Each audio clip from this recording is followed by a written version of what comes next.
नमस्कार दोस्तों, अखबार रिपोर्टर में आपका स्वागत है। फिर मैं आपके एक नए मुद्दे के साथ आप हाजिर हूँ। जैसा कि आप जानते ही होंगे कि अमेरिका के चुनाव डोनाल्ड ट्रंप जीत चुके हैं और जीतने के बाद दुनिया के अलग अलग देशों से प्रतिक्रिया भी आ रही है। भारत से भी बहुत सारे लोगों की प्रतिक्रिया आ रही है, लेकिन प्रतिक्रिया अब एक एक ऐसे दिशा में होनी चाहिए कि डोनाल्ड ट्रंप आएंगे तो भारत का ये संबंध हो जाएगा, वो संबंध वो ठीक है, वो तो बात अलग बात है कि वो आएंगे क्या पॉलिसी लेकर आएंगे। लेकिन हमें अगर बात करनी होगी तो तीन बात।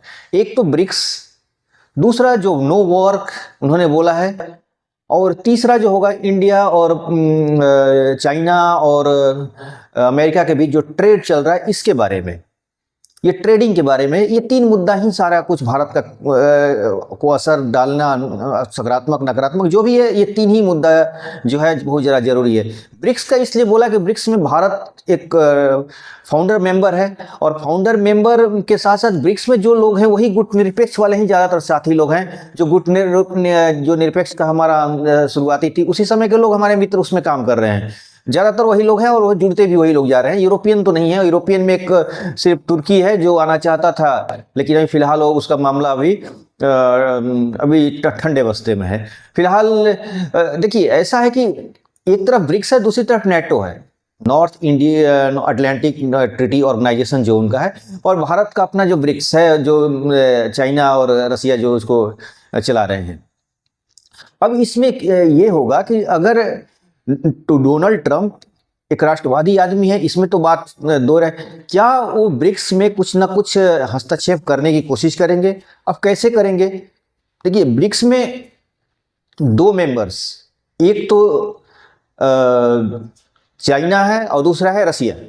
चाइना से संबंध डोनाल्ड ट्रंप का शुरुआती जो पहला उनका कार्यकाल था उसमें अच्छा नहीं था, लेकिन अभी ये सेकंड में क्या आएगा ये तो भविष्य की बात है।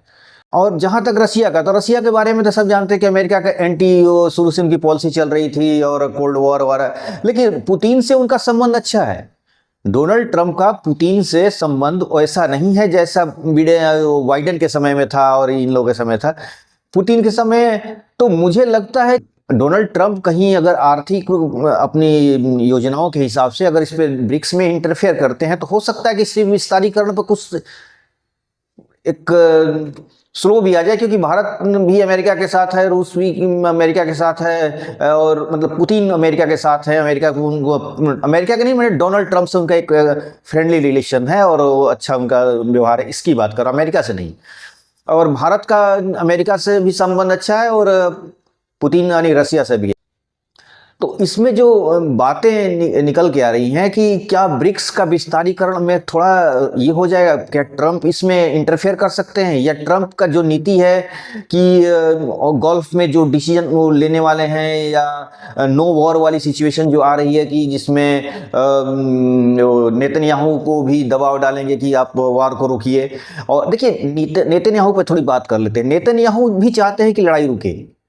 मैं पहले भी मैं 2-3 वीडियो बना चुका हूं इस पर, जिसमें मैं साफ बताया हूं कि ईरान में और इजराइल में कोई युद्ध नहीं होने वाली है। दुनिया, मीडिया, अखबार कुछ भी बोलते रहे कि वर्ल्ड वॉर हो जाएगा, ये ऐसा कुछ नहीं होने वाला है, क्योंकि ये सुलझे हुए नेता हैं, चाहे वो ईरान के लीडरशिप हो या इजराइल के लीडरशिप हो, दोनों के दोनों सुलझे हुए लोग हैं। ऐसे गैर वो बचकानी वाली काम नहीं करेंगे कि एटम बम ही फेंक देंगे, युद्ध कर देंगे। अभी आपने देखा कि दोनों तरफ से एक मिसाइल फेंकी गई, लेकिन वो एक तरह से दिखाने के लिए कि भाई दुनिया को ये मत कोई समझे कि हम डरपोक है, बस इसलिए किसी को कुछ नुकसान नहीं किया गया। मैं पहले से बोलता हूँ, इस लड़ाई से पहले मैंने बोल चुका था कि ऐसा ही होगा, कोई लड़ाई नहीं होने वाली है। ये छोटे मोटे मिसाइल्स वगैरह ये लोग चलाएंगे और हल्के फुल्के से एक बस दिखाने के लिए कि दुनिया को कि हम देखिए एक दूसरे का बदला ले लिया, ऐसा ही हुआ। और मैं आगे भी कहना चाहता हूं कि ईरान भी नहीं चाहता है कि युद्ध हो, और ये इजराइल भी नहीं चाहता है कि युद्ध हो। इजराइल एक चाहता है कि हमें परमानेंट सोल्यूशन निकाल दिया जाए, हमें एक इस तरह का विकल्प दे दिया जाए ताकि हम जो बार बार हमारे यहाँ अटैक हो रहे हैं, हमले हो रहे हैं, या एक दुनिया की तमाशा बन रहा है पूरी दुनिया में, तो ये खत्म होना चाहिए, एक समाधान निकल जाए इसका। और जो ईरान है, ईरान में थोड़ी सी उनके साथ दूसरी तरह की है। वो लोग चाहते हैं थोड़ी इस्लामिक वर्ल्ड के लीड करना और इस्लामिक नेता बनना, इनका अपना महत्वाकांक्षा है, जो वहाँ का भी राष्ट्रपति है उनका।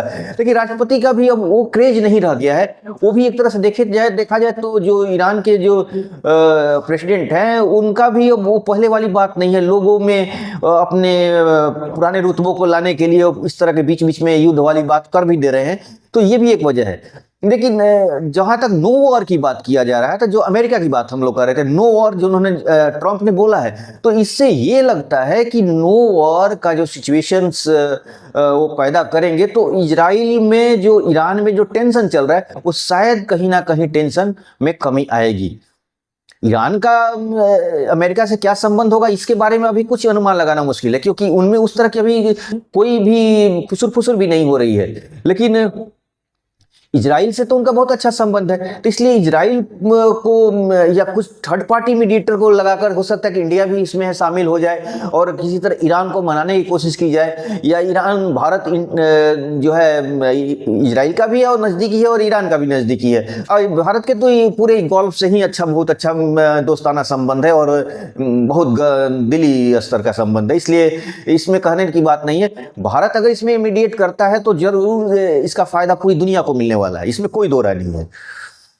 चाइना की बात किया जाए तो चाइना, जो हम लोग ब्रिक्स पे आ रहे हैं फिर से, चाइना ब्रिक्स को बढ़ाना चाहता है, क्योंकि ब्रिक्स के थ्रू वही उसी लोगों को टारगेट कर रहा है जहां पर अभी युद्ध चल रहे हैं, जैसे अफ्रीका के क्षेत्र हो या अरब का वर्ल्ड हो या ईरान के जो क्षेत्र हो।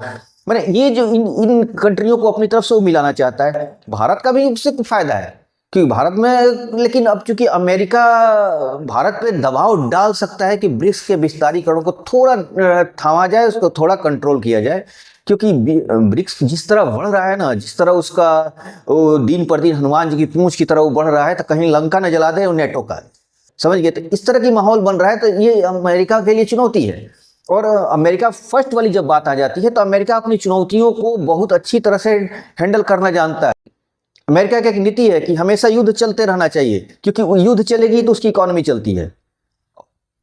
लेकिन जैसे डोनाल्ड ट्रंप बार बार कह रहे हैं कि नो वॉर, तो नो वॉर और नो इकोनॉमी दोनों साथ साथ चलाना थोड़ी मुश्किल है।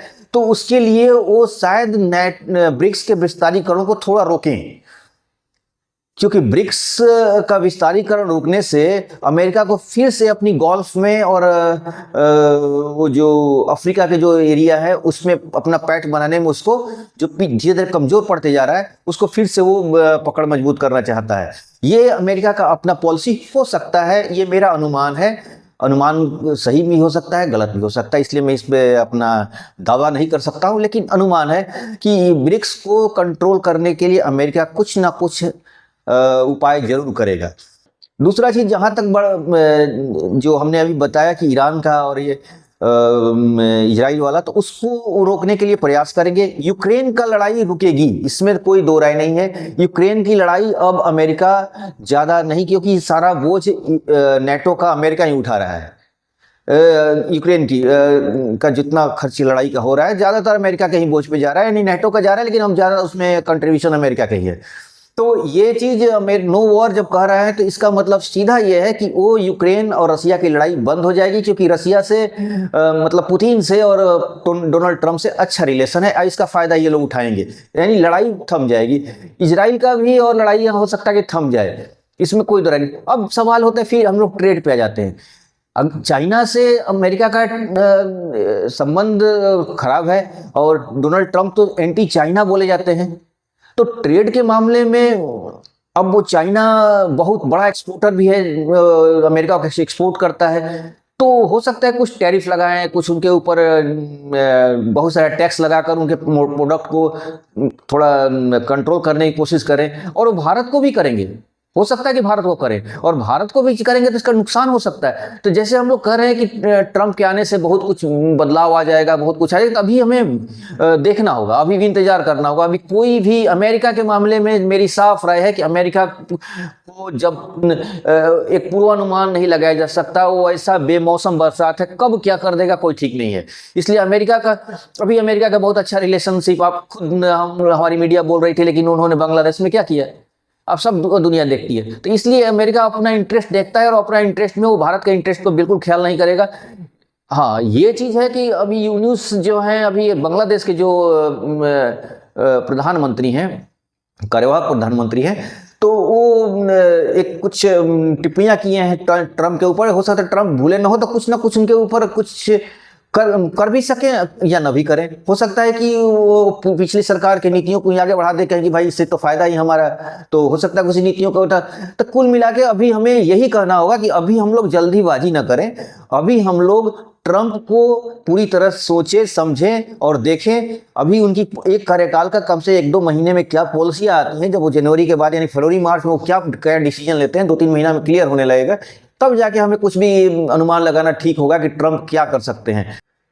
तो आज के अंक में बस इतना ही।